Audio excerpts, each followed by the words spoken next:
Hello everyone, welcome to Gyansty classes. So guys, आज के इस वीडियो में हम डिस्कस करेंगे यूजीसी नेट का जो नया नोटिफिकेशन आया है। इसमें डिटेल में बात करेंगे, बाकी सारी चीज़ें आपको पता चल चुकी हैं।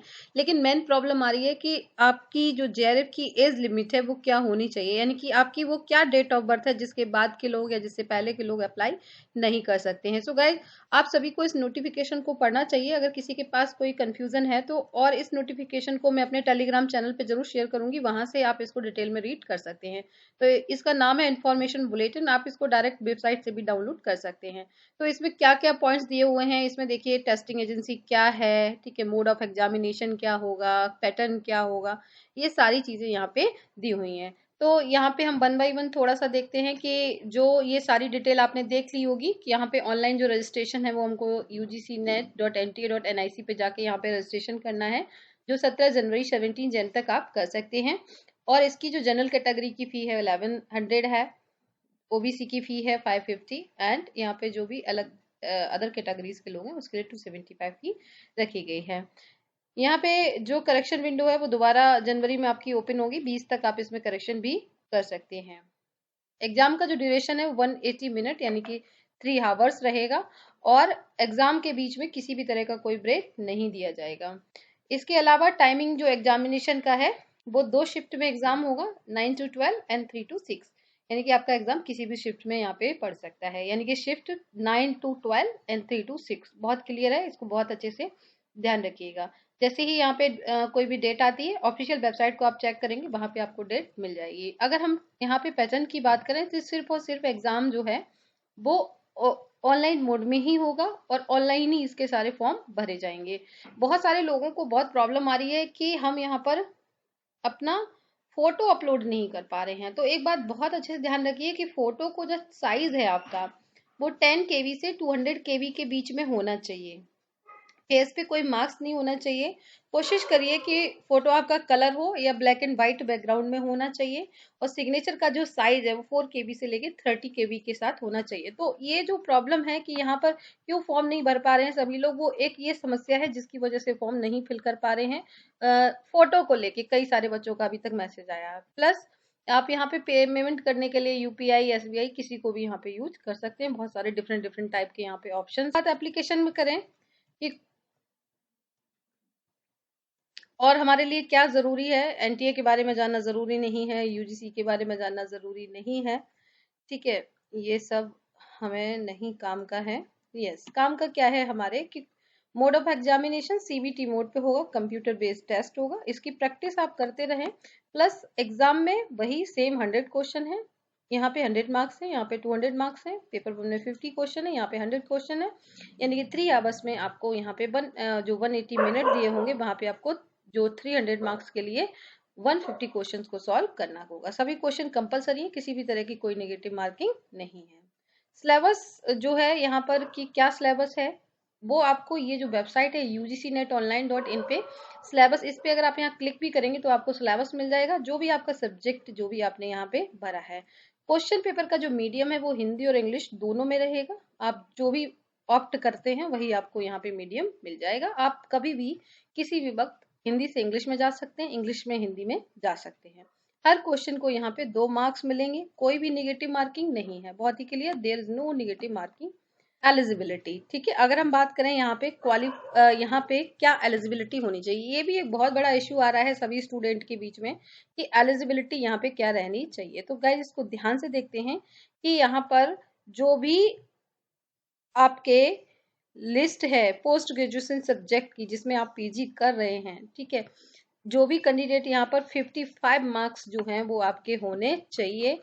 आप जिस भी सब्जेक्ट से यहाँ पर अप्लाई कर सकते हैं। सो क्वालिफाइंग जो मार्क्स हैं यानी कि मास्टर डिग्री में 55 होने चाहिए। अब मान लीजिए एक तो ये है कि आप पास्ड हैं या पास्ड नहीं है, suppose you are not passed, आप मास्टर कर रहे हैं या इक्विवेलेंट कोर्स कर रहे हैं, ठीक है, तो इसको इसमें क्या है कि अगर आप कर रहे हैं तो आप जेआरएफ के लिए तभी एलिजिबल होंगे, या फिर जब भी आप इस सर्टिफिकेट को अप्लाई करेंगे उस समय तक आपका जो मास्टर है वो कंप्लीट हो जाना चाहिए। Candidate who are pursuing master degree or equivalent course who have appeared for their qualifying master degree examination and जिनका रिजल्ट क्या है अभी आया नहीं है, उनका जो क्वालिफिकेशन एग्जामिनेशन है बीन डिलेड में also apply for the test. बहुत ध्यान से सुनिए, वो लोग भी अप्लाई करेंगे जो पीजी के पहले साल में है, पहले सेमेस्टर में भी हैं, वो लोग भी इसके लिए अप्लाई कर सकते हैं। इसके लिए वो प्रोविजनली कंसीडर जो रिजल्ट होगा, जेआरएफ की जो एलिजिबिलिटी होगी, वो उनको यहाँ पर 55% या 50% अगर आपकी दूसरी कैटेगरी है, तो जब आप अपना master such must complete there master degree और exam within 2 year. Suppose आपका इस समय पहला सेमेस्टर चल रहा है और आपने फरवरी में इसका फॉर्म भरा और मार्च में आप पास हो जाते हैं, तो मार्च 2023 23 24 25 यानी कि 25 तक आपका मास्टर जो है कंप्लीट होना चाहिए। यानी कि बहुत सिंपल सी बात है कि जिस दिन आप एग्जाम पास करते हैं उसके 2 साल के अंदर अंदर आपका मास्टर पास हो जाना चाहिए, अगर आप एपीरिंग में हैं। आप एपीरिंग में नहीं है तो कोई प्रॉब्लम नहीं है। तो एक ये बहुत बड़ा इशू आ रहा था उन स्टूडेंट का जिन्होंने अभी तक, ये एक बहुत बड़ा इशू है कि अगर हमारा जो एज है वो 30 इयर्स या 35, क्योंकि बहुत सारे लोग हैं चाहे वो ओबीसी से हैं या वो आपका एससी एसटी से हैं या पीडब्ल्यूडी से हैं या थर्ड जेंडर से हैं या वुमेन। कितने लोगों को रिलैक्सेशन मिला है? एससी एसटी पीडब्ल्यूडी और महिला वुमेन्स और यहाँ पर ओबीसी, इन सभी लोगों को क्या मिला हुआ है? रिलैक्सेशन मिला हुआ। कितने साल का? मैक्सिमम 5 ईयर का रिलैक्सेशन आपको मिला हुआ है। तो आपकी जो एज काउंट होगी वो 1/2/2023 यानी कि 01/02/2023 को जो आपकी एज है वो 30 ईयर से ज्यादा नहीं होनी चाहिए। अगर आपकी एज 30 से ज्यादा नहीं है तो ही आप इस एग्जामिनेशन के लिए एलिजिबल होंगे जेआरएफ के लिए। और अगर आपकी एज 30 से ज्यादा है तो आप जेआरएफ के लिए एलिजिबल नहीं है, आप सिर्फ और सिर्फ नेट के लिए एलिजिबल माने जाएंगे। और यहाँ पर असिस्टेंट प्रोफेसर के लिए किसी भी तरह का कोई एज लिमिट नहीं। जो लोग एलएलएम कर रहे हैं उनको भी यहाँ पर रिलैक्सेशन दिया जाता है। कितने साल का? 3 ईयर का रिलैक्सेशन दिया जाता है।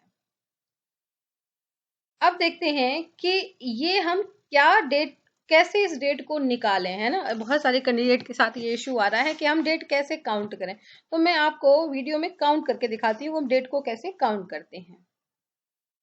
तो जो डेट है यहाँ पर वो दी है 01/02/2023 यानी कि 1 फरवरी से ले 2023 को जो आपकी एज है वो 30 साल से ज्यादा नहीं होनी चाहिए। तो मैं यहाँ पे आपको बहुत ही सिंपल एक तरीका बता देती हूँ कि अगर आपका बर्थ 31 जनवरी, क्यों यहाँ पे फर्स्ट है, ठीक है, 2000 नॉट 2000, यानी कि अगर आपका जन्म 31 जनवरी 1993, 1993 से पहले का है, तो आप इस एग्जाम को में जेआरएफ के लिए अप्लाई नहीं कर सकते हैं, नेट के लिए आप सिर्फ अप्लाई कर पाएंगे। बहुत क्लियर है कि अगर मान लीजिए किसी का जन्म 30 जनवरी 1993 को हुआ है तो वो इसके लिए एप्लीकेबल नहीं होगा। सो यहाँ पे बहुत ही सिंपल कैलकुलेशन है। अब मान लीजिए कि इसमें से कुछ लोग ऐसे हैं कि जिनको यहाँ पर क्या है कि जिनको रिलैक्सेशन मिला हुआ है, जिनको 5 साल का, सपोज अगर आपको रिलैक्सेशन मिला है, तब आपके लिए यहाँ पर डेट क्या होगी? तो यहाँ पर आपके लिए जो डेट हो जाएगी वो यहाँ पर हम इसे 31 जैन ही रखेंगे, ठीक है, 31 जैन ही रखेंगे। और ये जो 1993 था ये यहाँ से हट जाएगा और इसमें से हम जब 5 माइनस करेंगे तो कितना हो जाएगा? 31 जैन 1988। यानी कि अगर आप वुमेन हैं, एससी हैं, एसटी हैं, पीडब्ल्यूडी हैं, तो आपकी एज 31 जनवरी 01 से 1998 से पहले का आपका बर्थ नहीं होना चाहिए। तो 2 ही क्राइटेरिया हैं, इनको आप ध्यान रखिएगा कि अगर मेरा इससे पहले का है या फिर यहाँ पर 1993। अगर आप मेल हैं, जनरल कैटेगरी से हैं, अगर आप लड़के हैं और आप जनरल कैटेगरी से बिलोंग करते हैं तो आपको 1993 से पहले का बर्थ है तो आप एप्लीकेबल नहीं है। और अगर आप महिला हैं, फीमेल हैं, यहाँ पे आप SC ST OBC या PWD कैटेगरी या थर्ड जेंडर से आते हैं तो आप यहाँ पर 1988 के बाद अप्लाई कर सकते हैं। अगर आपका जन्म 31 जैन 01 से पहले का है तो आप अप्लाई नहीं कर सकते। तो दिस इज द रूल। अगर हम बात करें रिजर्वेशन की तो 15% यहाँ पर एससी को रिजर्वेशन मिला है, 7.5% एसटी को रिजर्वेशन है, 27% ओबीसी नॉन क्रीमी लेयर को है, 10% ईडब्ल्यूएस कैटेगरी को रिजर्वेशन यहाँ पर मिला हुआ है, प्लस 5% जो है वो पीडब्ल्यूडी कैटेगरी के लोगों को मिला हुआ है। एक बात ध्यान रखिएगा कि जो पीडब्ल्यूडी कैटेगरी से बिलोंग करते हैं वो आपका डिसेबिलिटी 40% या इससे ज्यादा होना चाहिए। कल मेरे पास बहुत सारे मैसेज आ रहे थे कि मेरा इसमें है, इतना है, तो मुझे करना चाहिए कि नहीं करना चाहिए। अगर आपको लगता है आपके पास सर्टिफिकेट है जैसे इसमें ऐसा लिखा है तो आप इसको आराम से अप्लाई कर सकते हैं और इसमें बहुत अच्छी चांसेस रहते हैं जेआरएफ निकालने के और पास होने के। तो अगर आपके पास पीडब्ल्यूडी सर्टिफिकेट है तो प्लीज इसको जरूर अप्लाई करें। इसके अलावा अगर आपको कोई भी कंफ्यूजन है, आप कुछ पूछना चाहते हैं तो प्लीज मुझे जरूर पूछ लीजिएगा। इसी में सारे परफॉर्मा दिए हुए हैं कि किस टाइप का यहाँ पे परफॉर्मा होना चाहिए। एप्लीकेशन फॉर्म भरने के लिए आप ugcnet.ntnic.in पे जाएंगे, वहां पे जाके आप यहाँ पे फॉर्म को फिल कर देंगे। तो फॉर्म फिलअप करने का तरीका भी बहुत आसान है कि ओपनिंग ऑनलाइन फॉर्म के लिए आप यहाँ पे जाएंगे। देखिए यहाँ पे लिखा है वेबसाइट पे कि यूजीसी नेट एप्लीकेशन फॉर्म, तो यहाँ पे हम जाएंगे और इस पे जैसे ही क्लिक करते हैं एरो से नीचे आएंगे तो यहाँ पे ये लिखा हुआ है कि न्यू रजिस्ट्रेशन। तो न्यू रजिस्ट्रेशन पे आप क्लिक करेंगे तो आपके सामने ये विंडो खुलेगी। यहाँ पर आप इस विंडोज में जाकर सारी चीज़ों को पढ़ लेंगे। पढ़ने के बाद आप यहाँ पे हाँ मैं सारी चीज़ों में एग्री करता हूँ और यहाँ पर आप जब इस पे टिक कर देंगे तब आपका फॉर्म ओपन हो जाएगा। तो इस तरह से आप अपनी डिटेल्स भर के और नीचे सबमिट करते हुए इस फॉर्म को फिल कर सकते हैं। इसके अलावा किसी का कोई भी क्वेरी है तो आप मुझे पूछ सकते हैं, मैसेज कर सकते हैं इसी वीडियो के अंत में। अगर आप हमारा टेलीग्राम चैनल ज्वाइन करना चाहें तो टेलीग्राम चैनल आप टेलीग्राम पे जाके ज्ञानश्री क्लासेस को सर्च करेंगे, जिससे आप हमारा ये लोगो है आप इसको देख लें, इसको आप ज्वाइन कर सकते हैं।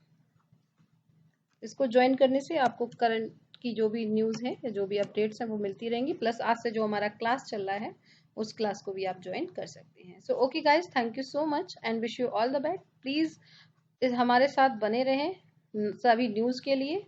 करंट जो भी नई ऑथेंटिक न्यूज़ आती हैं, आप सभी जानते हैं कि ज्ञानश्री का मतलब ही है ऑथेंटिक न्यूज़, और जितनी भी आपको ऑथेंटिक न्यूज़ में प्रोवाइड कर सकती हूँ उतना मैं करती हूँ। और चैनल को ज़रूर सब्सक्राइब कर लें। Thank you so much and wish you all the best.